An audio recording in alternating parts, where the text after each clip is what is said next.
You keep waiting for the day you'll finally change everything. That day isn't coming. What's coming, if you let it, is today, done the same small way it was done yesterday. Here's why the people who actually transformed their lives stopped looking for the big moment and started guarding the boring one. Let's start with something you already know, even if you've never said it out loud. You've had days where you felt unstoppable, where you woke up early, drank your water, did the workout, answered the messages, said no to the thing that used to control you, and for a few hours, maybe even a whole day, you believed you had changed.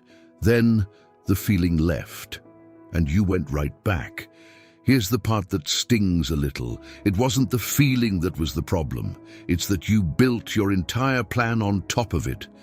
You waited to feel ready, and then you called that readiness discipline. But readiness isn't discipline. Readiness is weather. It comes, it goes, it has nothing to do with you. Discipline is what's left when the weather is bad and you still show up. Most people spend their whole lives chasing the emotional spike, the New Year's resolution, the breakup that finally wakes them up, the video that gets them fired up for 48 hours. They wait for something to hit hard enough to move them.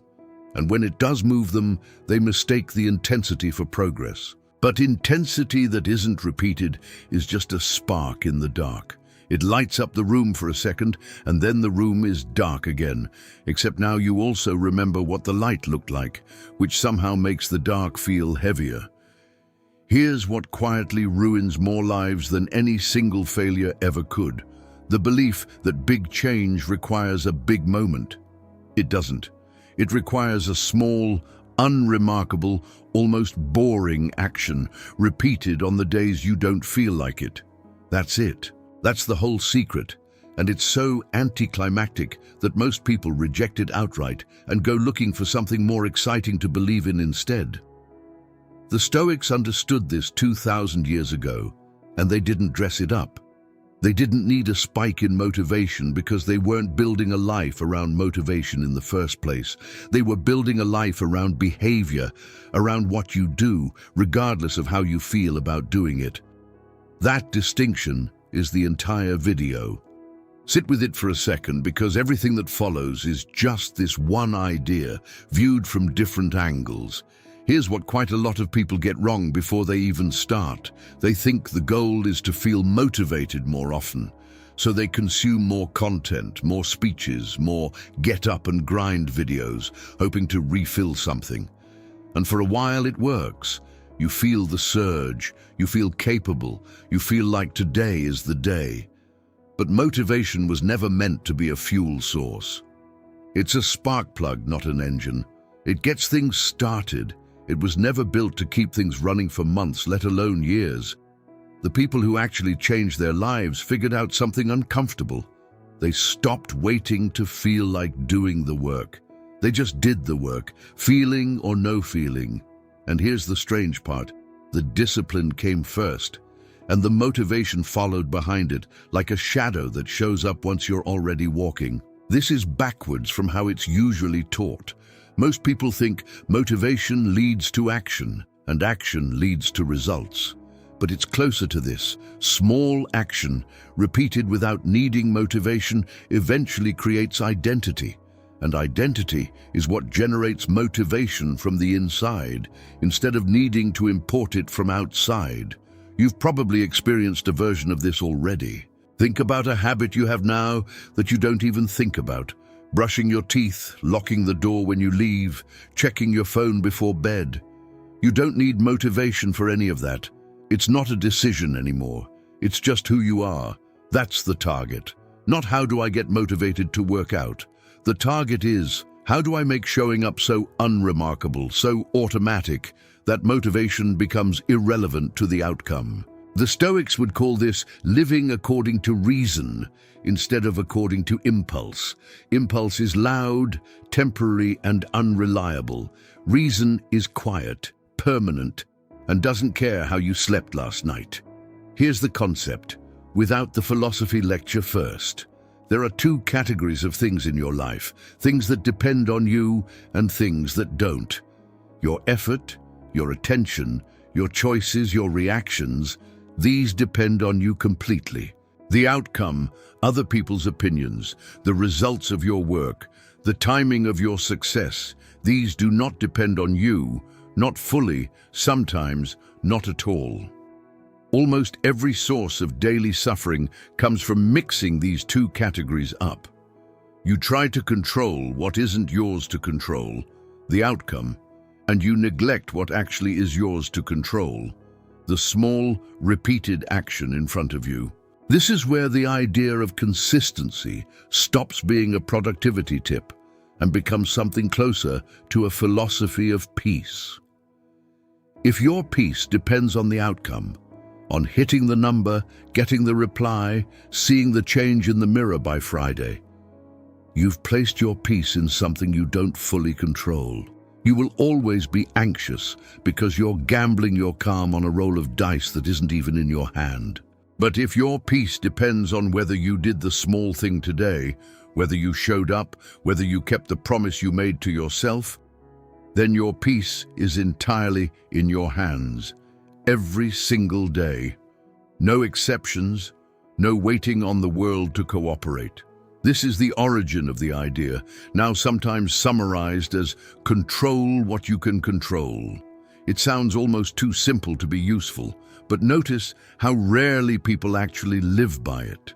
They obsess over things outside their control, what others think, whether the algorithm favors them, whether the results come fast enough, and they underinvest in the one thing that was always available to them, the next small action. Marcus Aurelius, a man who ran an empire and buried people he loved and fought wars he didn't choose, kept returning to a version of this same idea in his private notebook, not written for an audience, just written to remind himself, over and over, on the days he needed reminding. Seneca, a wealthy and politically exposed man who lived under the constant threat of losing everything, including his life, wrote about training the mind the way you train a body, daily, deliberately, without waiting to feel like it.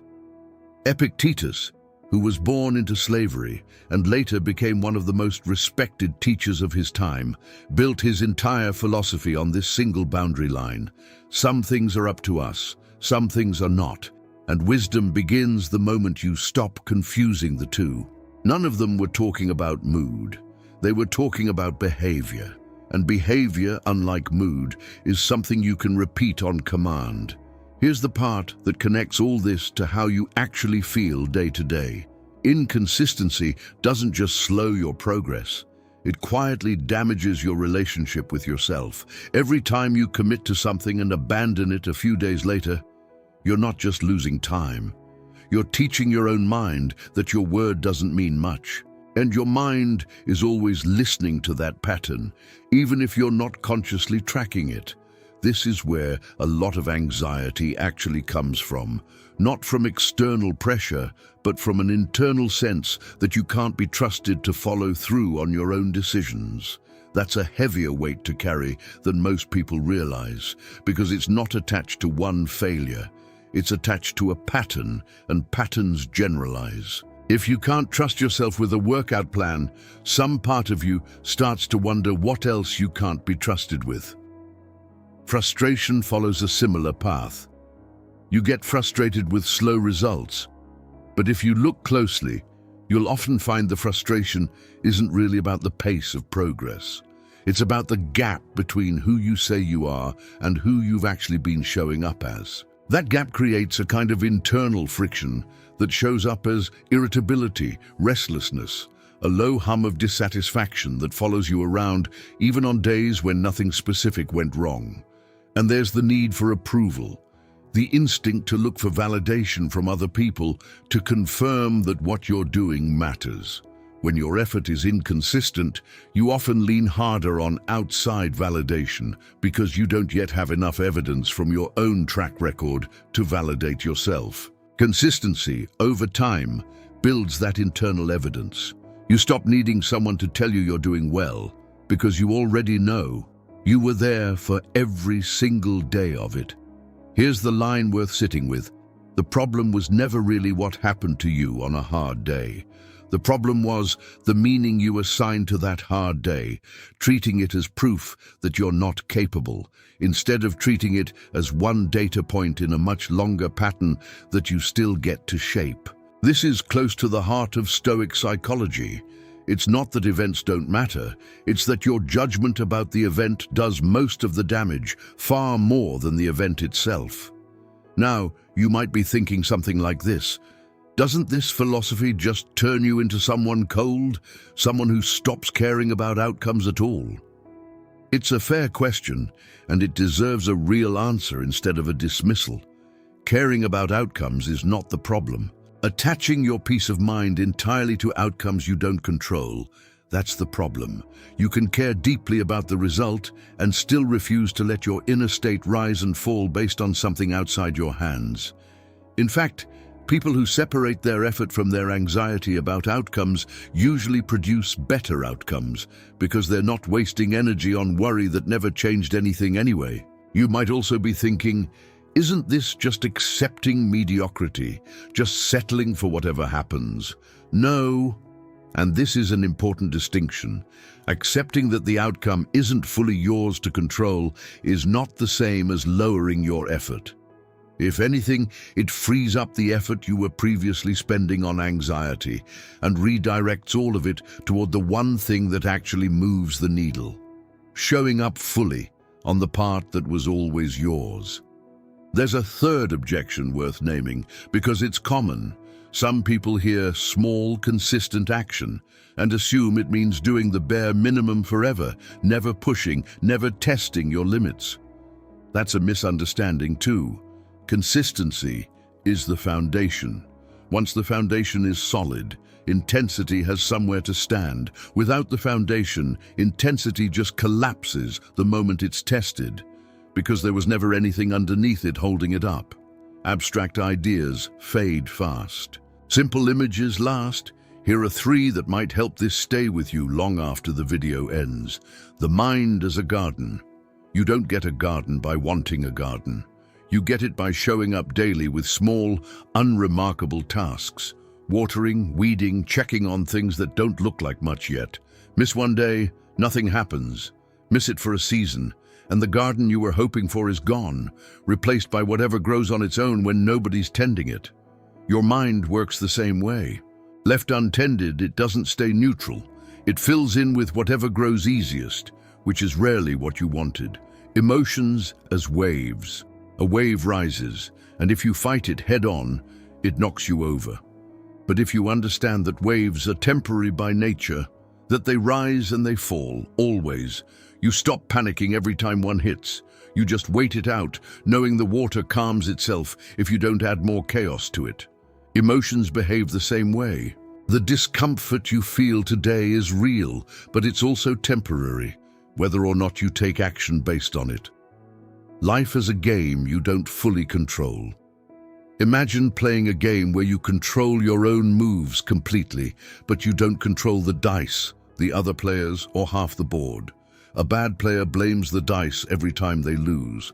A good player focuses entirely on making the best move available, roll after roll, regardless of what the dice gave them last time. Most anxiety in daily life comes from treating the dice as if they were yours to control. They never were. Your moves always were. Picture someone. We'll call him David because most people know someone exactly like him. David decided on a Sunday night that Monday would be the start of everything. New workout plan, new diet, new sleep schedule, new morning routine, a plan to finally read every night instead of scrolling. He wrote it all down. He felt for that one evening completely unstoppable. Monday went well, Tuesday went well. By Wednesday he was tired, work ran long, and he skipped the workout, telling himself he'd make it up on Thursday with a longer session. Thursday came, and the guilt from missing Wednesday made the whole plan feel already broken, so he skipped again, telling himself he'd really start fresh next Monday. Sound familiar? It should. This isn't a personal failure story. It's close to a universal one. The plan wasn't the problem. The size of the plan wasn't even really the problem. The problem was that the entire structure depended on a feeling that was never guaranteed to last past Tuesday. Now picture a different version of David. Same person, same job, same tiredness. But this time, instead of an ambitious 5-part plan, he made one small promise to himself. 10 minutes of movement every day, no matter how the day went. Not an hour, not a full program. 10 minutes. On the good days, 10 minutes sometimes became 40 because momentum showed up once he started. On the bad days, the truly exhausted, overwhelmed, everything going wrong days, he still did the 10 minutes because 10 minutes is small enough that almost nothing can fully block it. A year later, the difference between these two versions of David isn't close. Not because the second version had more willpower on any single day. He probably had less, some days. The difference is that the second version built a habit that didn't require willpower to survive a bad week. The first version built a plan that could only survive on good weeks, and good weeks, by definition, don't happen every week. This is the entire argument in miniature. Small and repeatable beats large and occasional, every single time, over a long enough timeline. It's not inspiring in the moment. It doesn't feel like a transformation story. But transformation, when you actually watch it happen instead of just hearing about it afterward, almost never looks dramatic while it's happening. It looks like David doing 10 minutes on a Tuesday nobody will ever remember, and then doing it again the next Tuesday and the one after that. First, shrink the commitment until it's almost impossible to skip. If your instinct is to build the perfect plan, resist it. The perfect plan is often the plan that guarantees you'll quit by week 2, because it demands too much from a version of you that only exists on your best days.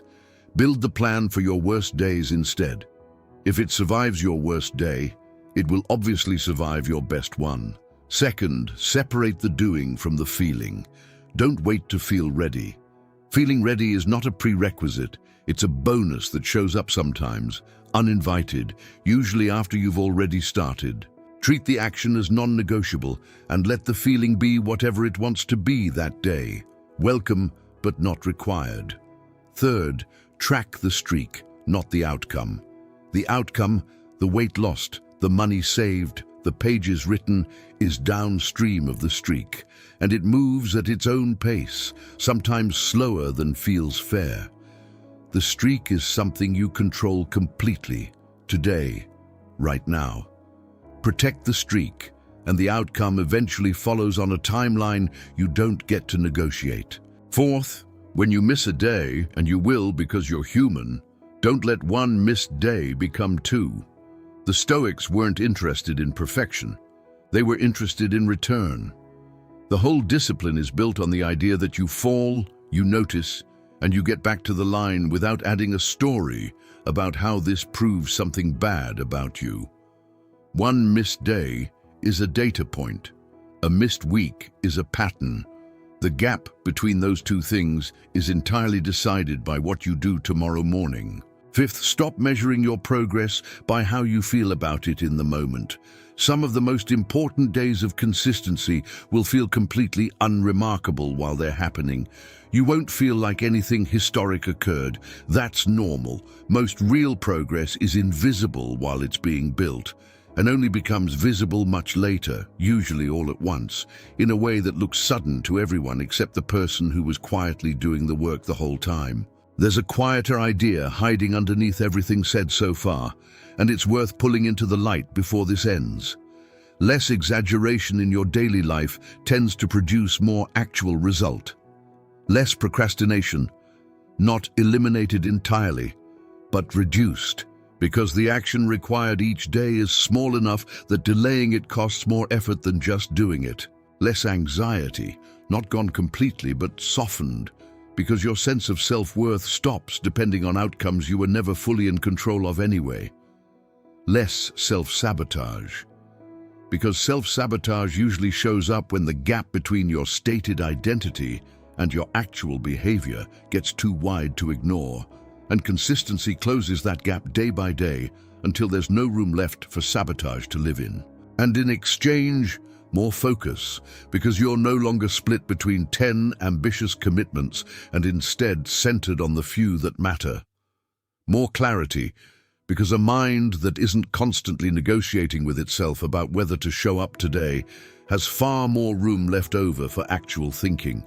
More real progress, slower looking on any single day, but undeniable when you look back 6 months, a year, 3 years from now. This is, in the end, what the Stoics were really pointing at. Not a life without effort, not a life without ambition, a life where the effort is placed correctly on what's actually yours to give. And the ambition is allowed to grow slowly, on a foundation solid enough to hold it once it arrives. You don't need a bigger version of yourself to show up tomorrow. You need the same ordinary version of yourself doing the same small thing one more time. That's not a lesser path. That's the only path that was ever actually available to any of us. So here's the question I actually want you to sit with, not just scroll past. What's the one small thing that, if you did it every day for a year without fail, would quietly change your entire life? And what's stopping you from doing it today? Put it in the comments. Not the big dream version, the small, boring, repeatable version. And if you want more of this, using Stoic thinking as something practical, not just something to feel inspired by for an afternoon, subscribe. This channel exists for exactly that.